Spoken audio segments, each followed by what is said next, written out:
Psychology में बैठ जाइए। मनोविज्ञान में इसके पहले जो बेसिक साइकोलॉजी है, व्यवहारिक मनोविज्ञान, व्यवहारिक मनोविज्ञान के अंतर्गत हमने आपको पिछले कक्षाओं में मनोविज्ञान की परिभाषा, मनोविज्ञान का अन्य विषयों से संबंध, मनोविज्ञान का क्षेत्र, मनोविज्ञान के अध्ययन की पद्धतियाँ पहले यूनिट में हमने बताया था। दूसरे यूनिट में आपको मनोविज्ञान के अंतर्गत अध्ययन करने वाली विधियाँ, प्रयोगात्मक विधि, निरीक्षण विधि, तुलनात्मक विधि, मनोविज्ञान के क्षेत्र भी हम बताए थे। इसके बाद मोटिवेशन, लर्निंग, थिंकिंग और इसके साथ साथ जो है कि प्रत्यक्षीकरण, मोटिव,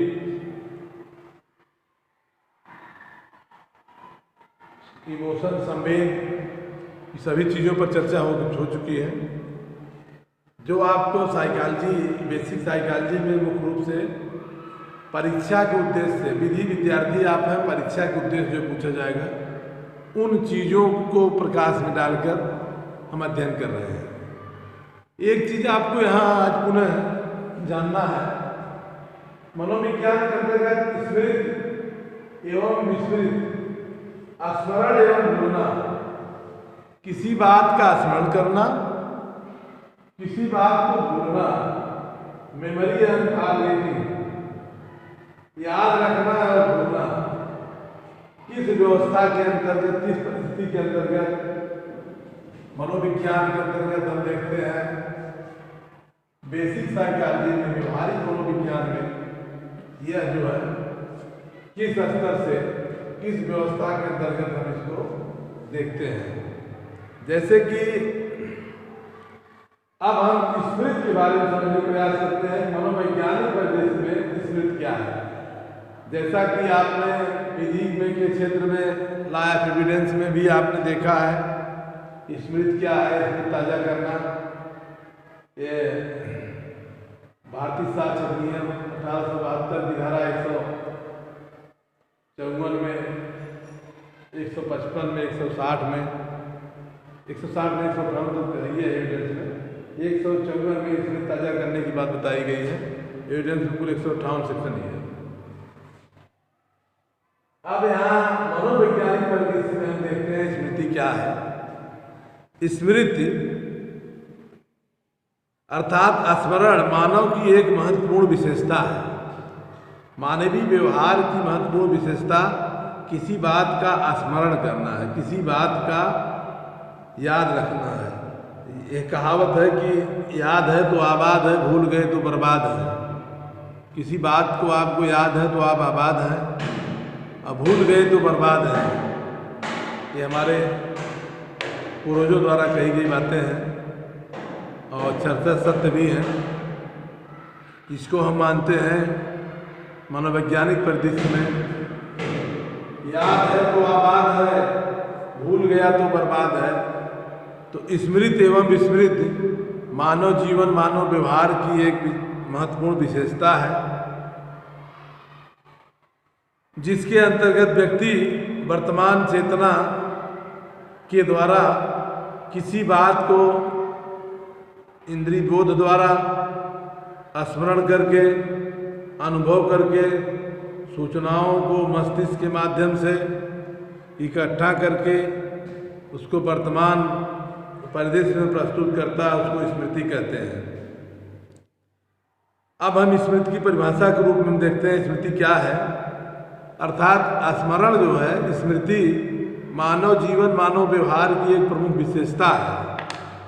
किसी बात को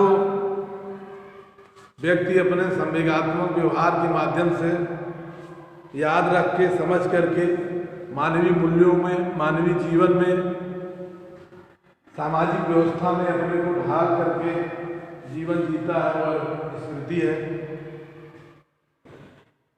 स्मृति का अर्थ है, स्मृति व्यक्ति की वह योग्यता है, स्मृति व्यक्ति की वह योग्यता है जिसके द्वारा वह पहले सीखी हुई प्रक्रियाओं को सूचना एकत्र करता है तथा इस सूचना को एक विशिष्ट उद्देश्य के प्रयोग में पुनरावृत्ति करता है, उसको स्मृति कहते हैं। स्मृति क्या है? स्मृति मेमोरी क्या है? मेमोरी व्यक्ति की वह विशेष योग्यता है जिसके द्वारा वह व्यक्ति पहले सीखी हुई बातों को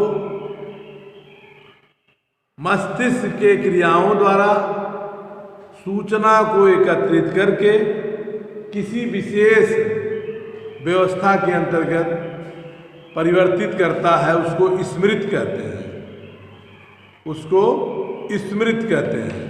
तो इस प्रकार से 5 मिनट बताइए, स्मृति मानवीय जीवन, मानवीय व्यवहार का महत्वपूर्ण गुण है। अब हम देखते हैं दूसरी परिभाषा में, देखते हैं स्मृति क्या है। स्मृति व्यक्ति द्वारा अर्जित सूचनाओं को अपने जीवन काल में बनाए रखने की मानसिक क्रिया ही स्मृति है।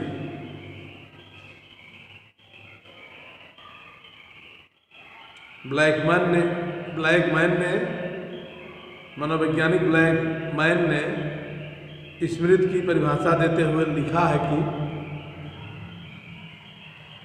ध्यान दीजिए, स्मृति व्यक्ति द्वारा अर्जित सूचनाओं को किसी व्यक्ति द्वारा अर्जित सूचनाओं को स्मृति से तात्पर्य किसी व्यक्ति द्वारा अर्जित सूचनाओं को अपने जीवन काल में बनाए रखने की मानसिक क्रिया को स्मृति कहा जाता है। अपने जीवन काल में बनाए रखने की मानसिक क्रिया को स्मृति कहा जाता है। कितने लोगों की स्मृति बहुत तेज होती है, कितने लोगों की स्मृति बहुत कमजोर होती है। तो स्मृति की अवस्थाओं में हम देखते हैं, स्मृति मानव जीवन को, मानव व्यवहार को एक कंप्यूटर के तरह से, कंप्यूटराइज मशीन की तरह से किसी बात को तुरंत अटेंशन में, तुरंत ध्यान में ला करके याद कर लेता है। वैसी समय, परिस्थितियां एवं स्थान आने पर व्यक्ति उस बात को अपनी स्मृति के माध्यम से व्यक्त कर देता है, उसको स्मृति कहते हैं। स्मृति में सूचनाओं का भंडारण एवं पुनर्द्वार सन्निहित होता है। किसी सूचना का एकत्रीकरण, किसी सूचना को एकत्र करके हम व्यक्त करते हैं। सूचना भंडारण की क्षमता के सापेक्ष में हम व्यक्त करते हैं, उसको स्मृति कहते हैं। स्मृति के प्रकार, स्मृति जो है, दृश्य सांवेदिक स्मृति कहते हैं इसको। 3 प्रकार की स्मृति होती हैं, और श्रवण सांवेदिक स्मृति होती है, दृश्य सांवेदिक स्मृति होती है। दीर्घकालिक स्मृति है, अंशकालिक स्मृति है, अल्पकालिक स्मृति है। अल्पकालिक स्मृति, सांवेदिक स्मृति और दीर्घकालिक स्मृति, 3 तरह के मनोवैज्ञानिकों ने स्मृति को 3 तरह के, 3 बातों को 3 पद्धतियों में बताया है। अंशकालिक स्मृति, सांकेतिक स्मृति और दीर्घकालिक स्मृति। सांकेतिक स्मृति से तात्पर्य है किसी मनोवैज्ञानिक परिदृश्य में, मानवीय जीवन व्यवहारों में कुछ घटनाएं ऐसी होती हैं कि उससे संबंधित कोई भी घटना कहीं घटती है तो व्यक्ति को तुरंत उस बात की तुरंत याद आ जाती है, वो सांकेतिक स्मृति है। अल्पकालिक स्मृति है कि अल्पकाल कुछ क्षण के लिए, कुछ समय के लिए कोई स्मृति आती है, भूल जाती है। जैसे मन का मन तरंग है, अभी यहाँ पहुँचे थे, अभी मुंबई पहुँच गए, अभी दिल्ली पहुँचे, कहाँ पहुँच गए, अभी कहाँ पहुँच गए, वहाँ गए थे, ये चीज़ देखे, वहाँ गए, ये चीज़ देखे। ये सारी चीज़ें व्यक्ति के मानसिक व्यवस्था के अंतर्गत स्मृति का आधार बनती है। दीर्घकालिक स्मृति से तात्पर्य है लॉन्ग टर्म मेमोरी, जिसको कहते हैं LTM, लॉन्ग टर्म मेमोरी। इसको LTM मनोवैज्ञानिक परिदृश्य में उसको LTM कहते हैं। LTM, long term memory. ये लॉन्ग टर्म मेमोरी क्या है? लॉन्ग टर्म मेमोरी से तात्पर्य है किसी सामग्री के प्रस्तुतीकरण में लंबे समय के बाद उद्दीपक के प्रति अनुक्रिया करके किसी सूची को दोहराना, साहचर्य को याद करने की इत्यादि की योग्यता, हाफ्स की धीमी गति या याद किए जाने की सामग्री को अधिक मात्रा में अल्पकालिक स्मृति में विभेदित करता है। LTM जो है यह सेकेंडरी मेमोरी भी कहा जाता है इसको। सूचनाओं का विशाल संचयन के कारण इसे दीर्घकालिक स्मृति कहा जाता है। दीर्घकालिक स्मृति दो प्रकार के हैं, अर्थ और वृत्त। अर्थकालिक स्मृति, वृत्तकालिक स्मृति। मनोवैज्ञानिक परिदृश्यों में दोनों में अंतरों को स्मृति के आधार पर हम देखते हैं कि यह सीखना अथवा की एक प्रवृत्ति है। स्मृति एक प्रकार से पूर्व समय में सीखी गई प्रवृत्तियां हैं। मानवीय जीवन, मानवीय व्यवहार में व्यक्ति पूर्व व्यवस्था के अंतर्गत कुछ चीज़ों को सीखता है, समझता है, करता है, वह स्मृति है। इस प्रकार आपके जहाँ तक परीक्षा के परिदृश्य से मनोविज्ञान में बहुत ज़्यादा आपको नहीं पढ़ना है, आप इस बात को जानिए कि स्मृति क्या है।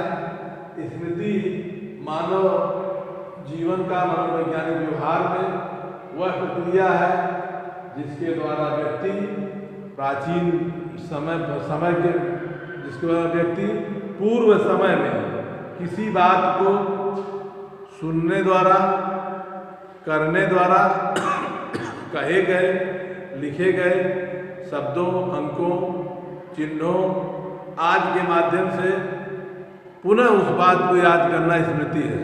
स्मृति तीन प्रकार के हैं, सांकेतिक स्मृति, अल्पकालिक स्मृति, दीर्घकालिक स्मृति। ये परीक्षा के परिदृश्य से आपको ये पूछा जाएगा, इसको आप जो है अपने स्तर से तैयार कर लीजिए। इसके बाद विस्मरण है। विस्मरण के क्या कारण है? विस्मरण एक निष्क्रिय मानसिक प्रक्रिया होती है। कोई व्यक्ति भूलता है, उसके पीछे क्या कारण है? भूलने के पीछे कारण है मानसिक दुर्बलता है, चिंतन है, संवेग की आघात है, याद चीज़ें हैं। अस्वस्थता है, अस्वस्थता के कारण भी व्यक्ति किसी स्मृति को तुरंत भूल जाता है, विस्मरण करता है। अस्वस्थता के कारण, शारीरिक अस्वस्थता, मानसिक अस्वस्थता आदि के कारण व्यक्ति जो है उन बातों को तुरंत याद नहीं कर पाता है। संवेगात्मक अवस्था है, इमोशनल स्टेज में होता है। कभी कभी व्यक्ति ऐसी संवेगात्मक अवस्था में आता है जिससे भय, घबराहट, शोक आदि अवस्था के कारण भी कोई व्यक्ति याददाश्त को अपने खो देता है। एक बैग होता है कि याददाश्त की मेमोरी खो गई है, घबराहट से, परिस्थितियों के नाते ऐसी परिस्थितियों में मैं कहाँ हूँ, कैसे हूँ, इस बात को भूल जाते हैं। वो भी विस्मरण के कारण बनती है। विस्मरण के कारण में है संवेगात्मक आघात, मानसिक साक्ष्य, मानसिक आघात लग जाता है। कुछ ऐसी चीज़ें जीवन में व्यक्ति कुछ ऐसी घटनाएं को देख लेता है सडन, एकाएक, तो वहाँ मानसिक आघात लग जाता है और स्मरण शक्ति भूल जाती है और व्यक्ति वह फॉरगेटिंग की स्थिति में आ जाता है, भूलने की स्थिति में आ जाता है। इस तरह से मानसिक तत्परता है, चिंतन भी है। चिंतन भी स्मृति का मुख्य कारण है। अगले दिन आपको पुनः बताया जाएगा। थैंक यू, धन्यवाद।